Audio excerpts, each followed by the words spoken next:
Happy Thanksgiving, Bears fans. Let's talk what's going on with the Chicago Bears right now. Kevin Warren, now we've got a little bit of inside detail into the replacement for Matt Eberflus. And listen, we don't know. You know what? Let Kevin Warren speak for himself in this regard, or at least let ESPN's Dan Graziano talk about what's going on right here. If you like this type of content, make sure you hit the like button on the way in. We're going to break this down. Dan Graziano of ESPN says, I think Bears team president Kevin Warren, who's trying to get a new stadium built, would be interested in a splashy hire if they moved on from Eberflus. And yes, that's still an if. Remember, this time last year, the whole league was sure Eberflus wouldn't be back in 2024. That said, while I hear you on Belichick potentially being given an okay and giving up some control, I'll believe it when I see it. Kevin Warren and GM Ryan Poles have a lot of power in Hallis Hall, and bringing in Belichick would require some sort of change in the power structure. So the reason that this is coming up is that there is a rumor that there might be some interest in Bill Belichick, and I don't think that that is the case. I don't think that it's not. I just don't think that that is the case right now. I think that the Bears are probably thinking internally right now at where are we really, what is going on, how much of this is the coach's responsibility, are we seeing the product on the field, do we like what we see? They're asking themselves a lot of questions right now so that they make the right move going forward, and it would certainly be a splash hire if they hired Bill Belichick, but it would not be, in my opinion, the right hire. I think Bill Belichick's probably done with full-time coaching, but I don't know for sure. Anyway, let's move on. Now, I want to point this out.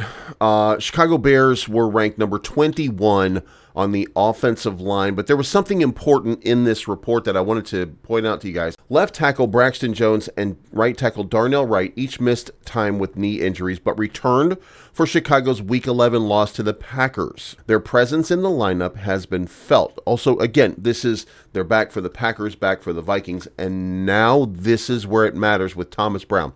Their presence in the lineup has been felt. Williams was pressured on fewer than 30% of his dropbacks over the past 2 weeks after facing a 45% pressure rate weeks 6 through 10 with them not in the lineup. So that's a testament to how much better this team is when those guys are healthy. So Braxton Jones, Darnell Wright playing very good football right now, protecting Caleb Williams when it's mattered the most. And listen, if they protect him very well and they do a great job and we end up scoring and winning a few games, if it secures Matt Eberflus' job, wouldn't that just be a hoot? But and I don't think that it will, by the way, but I think it's good to see that this team, and that there are sections of this team that we understand that are fundamentally starting to gel in a little small way, working together, figuring out what they need to know going into the back stretch of this season. Thus, and hopefully, despite, no matter what the outcome is today, hopefully tomorrow is the last of Matt Eberflus.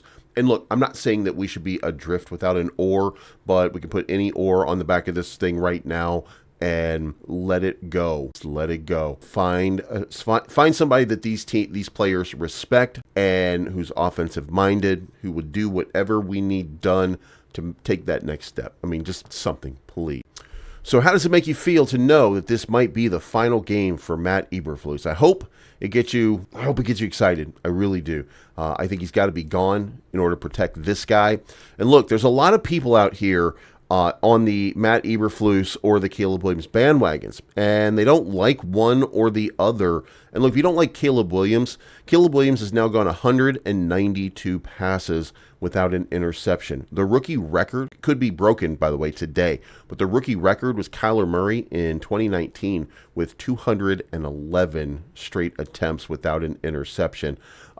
Guys, Caleb Williams is getting into rarefied air when it comes to some statistical categories, both for the Chicago Bears records and for the NFL. So, I think we should at least understand here that a lot of what's not happening so far has been a lack of cohesion in the offensive line, brought about most likely by Chris Morgan and Shane Waldron not being on the same page and not scheming properly. You can see how broken down this offense was under Shane Waldron, where our protection schemes didn't even match up and make sense to the plays that we were running.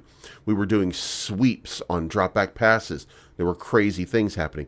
Now it seems that everything has been simplified. And guess what? Now, suddenly, we look much better the last 2 games, despite not winning those games, still looking competitive and looking way better as a team. Now, had this team been doing this all season long, we'd probably at this point be either 6-5 or 7-4 because of the way that we are currently playing. Now, will that maintain and will that continue? I don't know. I don't know. I like to think that Thomas Brown is doing a better job of coaching this offense than Shane Waldron, but Shane Waldron's not without his talent and not without his ability to scheme. We were 4-2 at one point. So until the wheels fell off, we had actually won some games. Thomas Brown hasn't won a game yet, despite being the offensive coordinator for 2 games now. So, I mean, everything wasn't all bad with Shane Waldron is what I'm trying to say. However, hopefully we'll get back on track and continue to stay on track, and that this will be a nice little breakout game for Caleb Williams and the last one for Matt Eberflus. Now, in case you needed any convincing, and you shouldn't need it at this point, but Matt Eberflus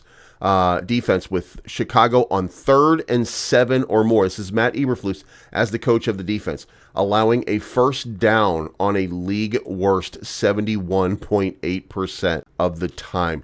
That is an incredible stat. It means that you were on 3rd and 7, almost guaranteed to get a first down with Matt Eberflus coaching against you.